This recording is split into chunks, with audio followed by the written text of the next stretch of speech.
조갑제TV 시청자 여러분 안녕하십니까? 저는 조갑제닷컴의 조세별입니다. 2024년 7월 24일 오전 11시입니다. 의대생 학부모들이 어제 23일 세종시 교육부 앞에서 의대 증원의 원점 재검토를 요구하는 규탄 집회를 가졌습니다. 지난주 18일에는 서울 용산 전쟁기념관 앞에서 의대생들의 학습권을 보장하라는 기자회견을 갖기도 했는데 이 내용 좀 살펴보겠습니다. 자, 먼저 사진 몇 장만 보실까요? 자, 이 무더위에 비가 오는 와중에도 저렇게 150여 명의 학부모들이 모였습니다. 비옷을 입고 비를 맞아가면서 집회를 가졌는데 피켓 몇 개만 한번 볼까요? 자, 왼쪽 보시면 부실한 의대 교육, 국민 건강 위협한다 이런 문구도 보이고 의대생들은 제대로 된 의학 교육을 원합니다. 그리고 윤석열 정부의 반헌법적 좌파 사회주의 의료 정책 즉각 중단하라. 의대생들은 당당하게 편법 학점 없는 학교에 가고 싶어요. 자, 이런 문구도 인상적이네요. 자, 또 다른 사진 보시면 의평원의 국제기준 교육부는 준수하라. 그러니까 의평원을 지금 교육부가 흔드는 이런 모양새인데 의평원 압박을 중단하라는 이런 메시지 같습니다. 자, 이외에도 부실교육, 강제진급, 부실진료, 강제동원 이걸 중단하라는 거죠. 자, 미등록 시 재적 처리 지금 대학에서 이렇게 압박하고 있는 모양인데 2학기 등록하지 않으면 제적하겠다라는 이런 협박을 중단하라. 자, 이런 문구도 보입니다. 네, 저런 사진들을 보면서 정말 잘못된 정책 하나 때문에 여러 주체들이 겪지 않아도 될 고생을 당하고 있구나라는 생각이 들었습니다. 지금까지 각자 자리에서 묵묵히 최선을 다했던 여러 주체들이 지금 고통받고 있습니다. 전문의가 되기 위해 열심히 수련받던 전공의들이 사직을 한 상태이고 의학 연구와 환자 치료에 매진해야 될 의대 교수들이 고통받고 있습니다. 그리고 의대생들은 제대로 된 교육을 받지 못한 채 휴학도 유급도 안 되는 상황에 놓였죠. 그리고 병원들은 지금 도산 위기에 내몰리면서 당연히 그 병원 구성원들, 가족들 고통받고 있습니다. 환자들의 고통이야 뭐 두말할 나위 없는 것이죠.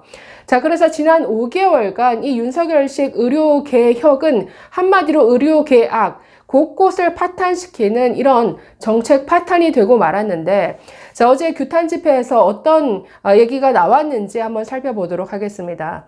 자, 전국의과대학 학부모 연합, 줄여서 전의학연 소속 학부모 120여 명이 세종시에 있는 교육부 청사 앞에 모였다라고 합니다.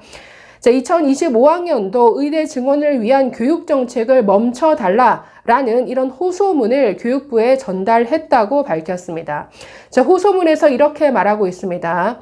대입 사전 예고제를 무시하고 사교육과 의대 열풍을 조장하는 급격한 의대 증원을 멈춰달라.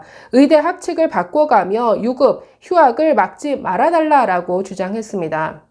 자, 지금 이게 의대 입시 열풍인데 이건 심각한 상태죠. 지금 뭐 서울대, 한마디로 우리가 스카이라고 말하는 서울대, 연대고대, 이 자연과 그리고 공대 학생들이 뭐 2학기 대부분 휴학계를 낸 학생들이 너무나 많다라고 합니다. 의대 입시를 준비하기 위해서. 그러니까 이게 지금 이 사교육 시장마저, 그러니까 의료 현장뿐만 아니라 이 교육 현장마저 망가뜨리고 왜곡시키는 이런 결과로 지금 달려가고 있습니다. 또 최근 교육부가 발표한 의대 학사 탄력 운영 가이드라인에 대해서는 이렇게 비판했습니다. 진급을 위한 특례 조치는 대학 교육 전체를 망치는 것이며 향후 저질, 반쪽 의사가 돼 환자를 치료하라는 것이다. 이렇게 지적했는데, 자, 저희도 지적한 바 있습니다. 교육부의 방침은 한마디로 돌팔이 교육 선언이다.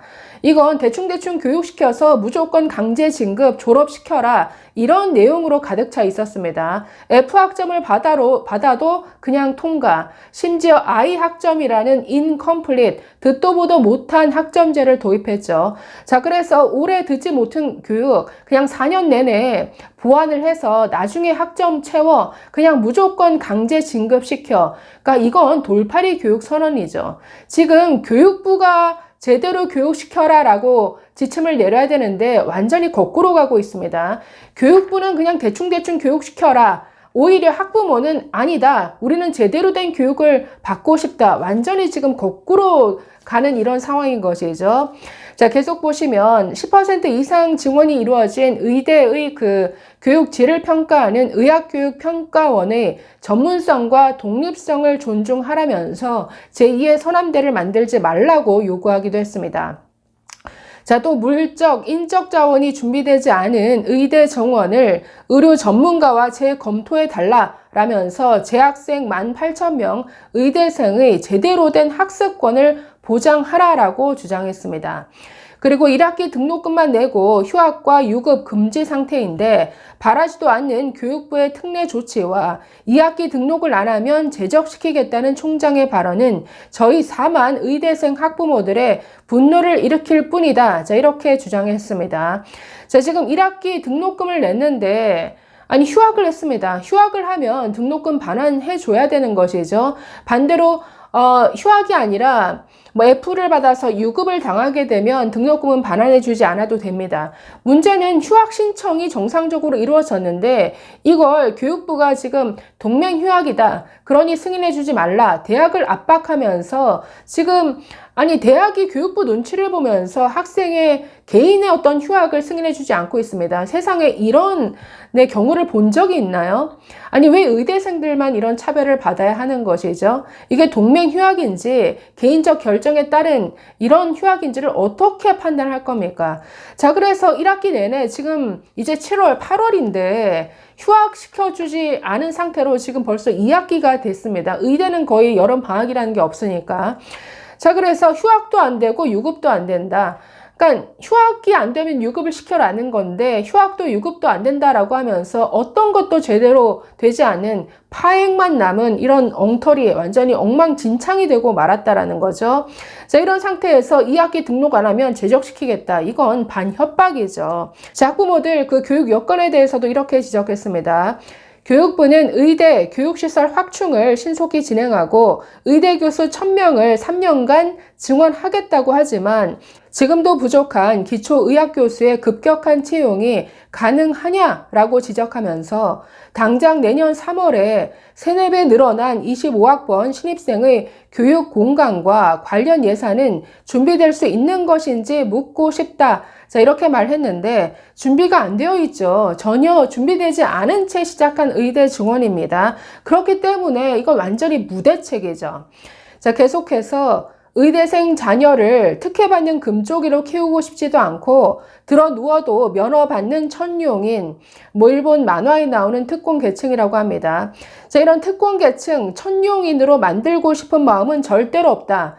의대 학칙을 바꿔가며 유급 휴학을 막지 말고 물리적, 인적 자원이 준비되지 않은 의대 증원 정책을 의료 전문가와 재검토해 달라라고 교육부에 촉구했습니다. 자, 지금 이 의대생 학부모들이 얘기하는 게 정말 이게 이치에 합당한 것이죠. 그리고 이게 순리 아닙니까? 순리대로 휴학을 승인하고 휴학이 안 되면 그냥 유급시키라. 이게 정상 아니냐. 왜 자꾸 특혜를 안 받겠다라고 하는데 왜 자꾸 특혜를 주겠다라는 거냐. 왜 자꾸 F학점도 안 주고 I학점을 주면서 왜 대충대충 진급시키겠다, 졸업시키겠다라는 거냐. 우리는 제대로 된 교육을 받고 싶다. 완전히 지금 교육부와 의대생이 거꾸로 된 이런 황당한 상태입니다. 자, 오늘 연단에 오른 부모들의 목소리도 들어보면 자, 지금 서울, 대구, 부산, 전국에서 어제 학부모들이 모였다라고 합니다. 자, 이 중에 학부모 A씨 연단에서 이렇게 말했습니다. 교육부는 2025년 입학생들이 본과로 올라가기까지 2년 반의 시간이 남아 있으니 그간 교수 증원, 실습실 확충, 실습 기자재 확보를 적극적으로 하겠다고 한다. 이 말을 믿어도 되나? 선분양 사기꾼 같지 않냐라고 했는데 아주 적절한 표현이죠. 선분양 사기꾼이다. 아니 땅도 안 사놓고 지금 건설사도 제대로 준비되지 않은 상태에서 그냥 덜컥 분양만 모집하는 이런 사기꾼들 아니냐. 지금 정부가 지금 의대 증원 밀어붙이면서 사기꾼 소리마저 듣고 있습니다. 그만큼 전혀 준비되지 않은 부실 정책이라는 거죠. 계속해서 이 A씨는 9월에 의대 선진화 방안을 내면 의대생들이 돌아갈 것이라고 생각하나 수시 입시가 시작되면 의대생들이 포기하고 돌아갈 거라 생각하나, 자, 이렇게 시작했는데 전공의들 뿐만 아니라 지금 의대생들도 18,000명이 이 학교를 떠나 있습니다. 이들 안 돌아온다라는 거죠. 지금 하반기부터 시작되는 국시도 95% 이상이 국시를 치르지 않겠다라고 하고 있습니다. 뭐 이 상태로 교육받지 않은 채로 시험을 본들 실기에 통과하겠으며 안 된다라는 거죠. 자, 그래서 의대 이 교육 부실 논란 이뿐만이 아니죠. 지금 그 기준을 낮추겠다라고 하면서 의평원을 흔들어대고 있습니다.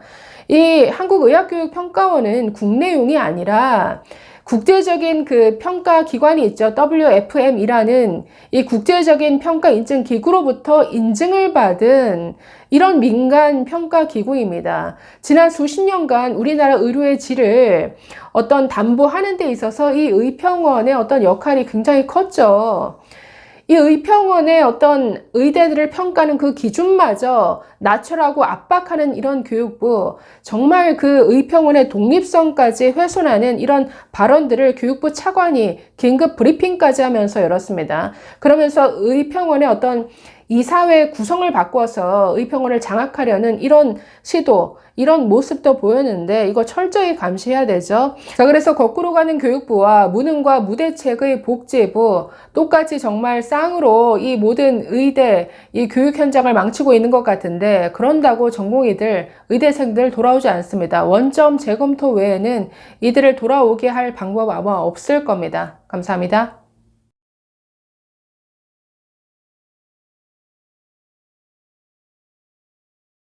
조갑제TV 시청자 여러분 안녕하십니까. 저는 조갑제닷컴의 조세별입니다. 2024년 7월 25일 오전 11시입니다. 5개월간의 의료대란으로 필수 의료가 직격탄을 맞았는데 그 중에서도 최전방인 응급실부터 무너질 위기다. 이 소식 여러 번 전해드렸습니다. 지금 이 상황이 보통 심각한 게 아닌 것 같은데, 이 문제에 대해서 며칠 전 개혁신당 이주영 의원이 지적한 내용이 있습니다. 이 내용을 중심으로 얼마나 상황이 심각한지 한번 살펴보도록 하겠습니다. 이주영 의원부터 응급실 전문이죠. 소아 전문 응급센터에서 10년 이상 일하신 분입니다. 얼마 전 응급실이 파행이다. 여러 병원들의 소식이 들려왔는데 첫 스타트가 순천향대 천안병원이었죠.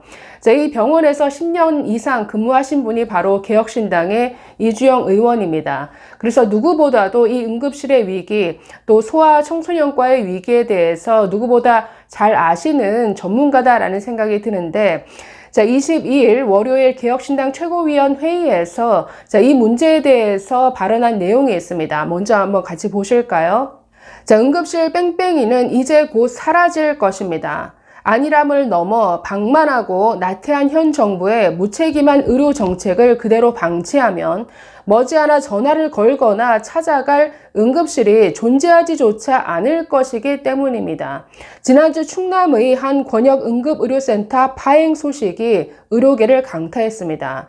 그러나 안타깝게도 그것은 드러났으니 알려졌을 뿐 폐쇄 위기에 처했다는 응급실의 이야기는 전국 10여 곳이 넘는 병원에서 들려옵니다. 지금 지방 서울 할 것 없이 응급실 운영을 중단하거나 또는 축소 운영하는 이런 파행이 계속 이어지고 있습니다. 순천향대 천안병원부터 그 지역의 당국대병원, 또 강원도의 속초의료원, 또 서울의 한양대학병원, 이대 목동병원, 국립중앙의료원 등등 지금 전공의들이 없어지면서 그 업무 부담이 고스란히 전문의에게 왔는데 그 전문의들마저 거의 탈진에 이르면서 속속 현장을 떠나는 이런 사직 행렬이 지금 계속된다라는 것이죠.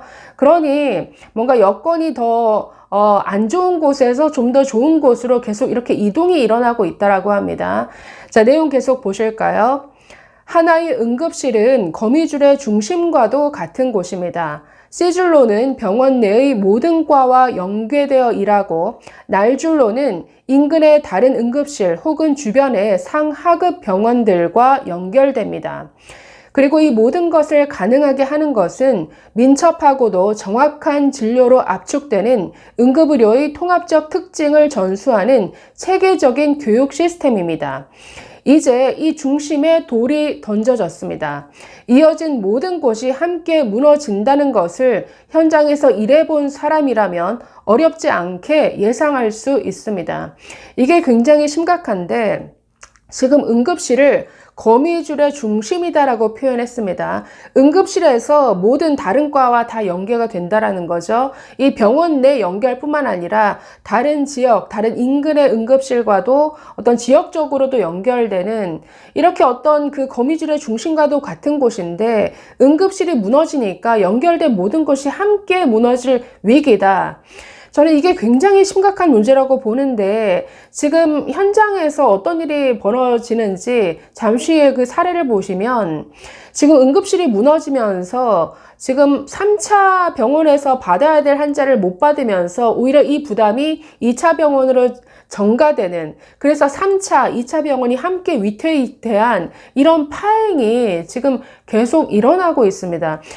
매우 위태롭게 위험하게 지금 현장이 유지가 되고 있는데, 자, 이 내용은 잠시 후에 보시고, 자, 이분의 발언 계속 보시면, 자, 모든 것이 사라지고 난 뒤에 이를 똑같이 다시 세우는 데에는 몇 배의 노력이 필요합니다. 정치적 이유나 이해관계를 보여주기 위한 땜질식 의료개혁이 아니라 진료와 이송, 연구와 교육이 모두 살아 제 기능을 하는 진정한 응급의료의 개선이 시급합니다. 이에 우리는 대한민국의 응급의료가 끝내 폐허가 되기 전에 주춧돌이라도 모아두려 합니다.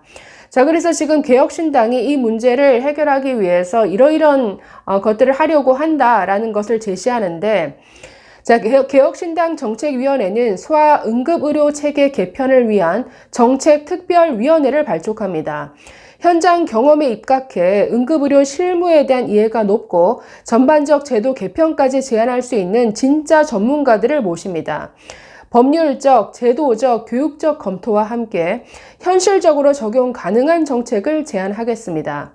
나아가 이 제안을 기반으로 성인 응급, 외상, 심뇌혈관 질환에 이르기까지 중증 응급의료 전반에 대한 개편과 질적 개선을 선도할 수 있을 것으로 기대합니다. 다만 이미 내리막에서 가속 중인, 내리막인데 더 가속 중인 대한민국의 핵심 의료를 되살리는 것은 국민 여러분의 도움과 지지 없이는 불가능합니다.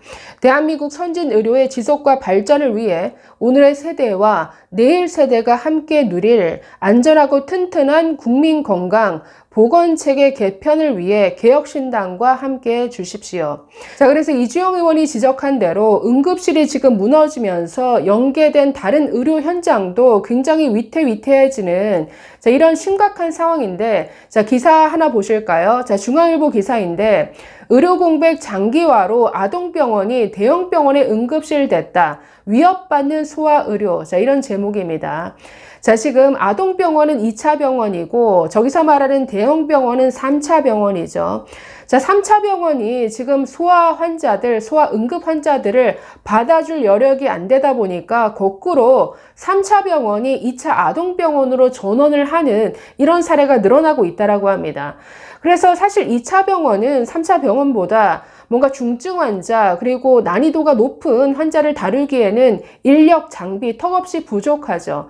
그래서 역량이 안 되는데 어쩔 수 없이 그 환자를 떠안아야 되는 이런 상황이 지금 실제로 벌어지고 있다는 겁니다. 그래서 2차 아동병원이 거의 대형병원의 응급실화 되어가는 이런 심각한 상황인데 이게 굉장히 위험하다라는 거죠. 여러분, 소아과, 소아청소년과와 응급실의 공통점이 뭡니까? 둘 다 기피과라는 것, 그리고 그 기피의 핵심은 바로 사법 리스크, 소송당할 위험 때문입니다. 자, 응급실이나 소아청소년과나 모두 정말 생명이 위태위태한 환자들이 이렇게 실려오는 곳이죠. 특히나 소아 같은 경우에는 굉장히 연약하기 때문에 조금만 잘못해도 사고 위험이 굉장히 큰 이런 분야겠죠. 대표적으로 2017년 이대 목동 사건, 신생아, 그러니까 중환자 신생아실에서 신생아가 갑자기 4명이 죽었는데 그 당시 그 소청과 교수가 수갑이 채워진 채 잡혀갔습니다. 그리고 7명이 기소가 되고 그중에 의료진 3명이 구속당하는 이런 사건이 있었죠. 결국 대법원까지 가서 무죄 판결이 났습니다. 무죄 받기까지 무려 5년이 걸렸습니다. 그때부터 즉 사건이 일어난 2017년, 2018년부터 소아청소년과 지원하는 이 전문의 수가 뚝뚝뚝뚝 떨어졌죠. 그래프를 보면. 마찬가지로 응급실도 작년 말에도 응급실에서 대동맥 박리를 진단하지 못했다. 왜 CT 촬영하지 않았느냐. 이걸로 기소당해서 전공의가 결국 거의 징역형을 선고받았는데 아마 징역 6개월에 집행유예 2년이었을 겁니다. 그리고 최근에 계속 10억 이상 배상하라는 이런 판결이 계속 나온다라는 거죠.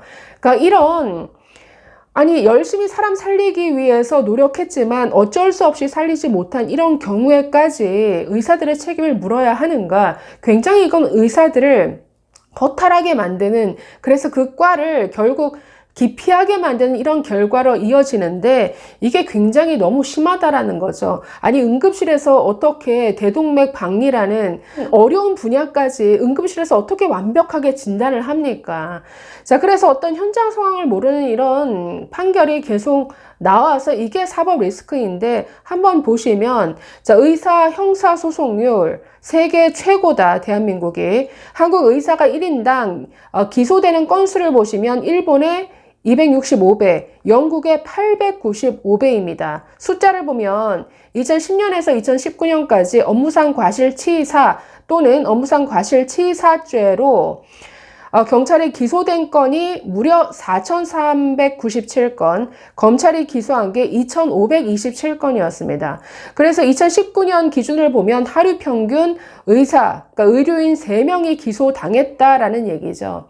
그러니까 이것만 보더라도 우리나라 의사들이 얼마나 이 소송 위험에 노출되어 있는가를 여실히 알 수 있는데, 자, 저렇게 응급실이 무너짐으로써 3차 병원에 가야 할 소아 환자를 2차 아동병원이 떠맡는다. 그러다가 조금이라도 사고 나면 또 이런 소송 당하거나 수갑 채워줘서 구속되거나, 그러니까 이러니 의사들이 안 간다라는 거죠. 그러니까 이 문제를 해결하기 위해서는 사법 리스크, 그러니까 원인을 제거해 줘야 되는데 사법 리스크 해소해 주고 뭔가 재정적인 지원을 직접적으로 해줘야 되는데 이거는 쏙 빼놓고 의사 수 늘려서 해결하겠다. 그러니까 이 것 자체가 얼마나 엉터리인지 이 분야에서 여실히 알 수가 있습니다. 자, 문제는 의료 대란이 이렇게 길어지면서 안 그래도 내리막길이었는데 더 가속화되고 있다라고 이렇게 이주영 의원 지적했죠. 지금 응급의료가 무너짐으로써 글쎄 앞으로 일어날 일들이 정말 두렵다라는 생각이 듭니다. 이 상황이 더 심각해지기 전에 빨리 유턴해야 되는데 아직도 정신 못 차리는 것 같습니다. 얼마나 더 망가져야 할 건가요? 감사합니다.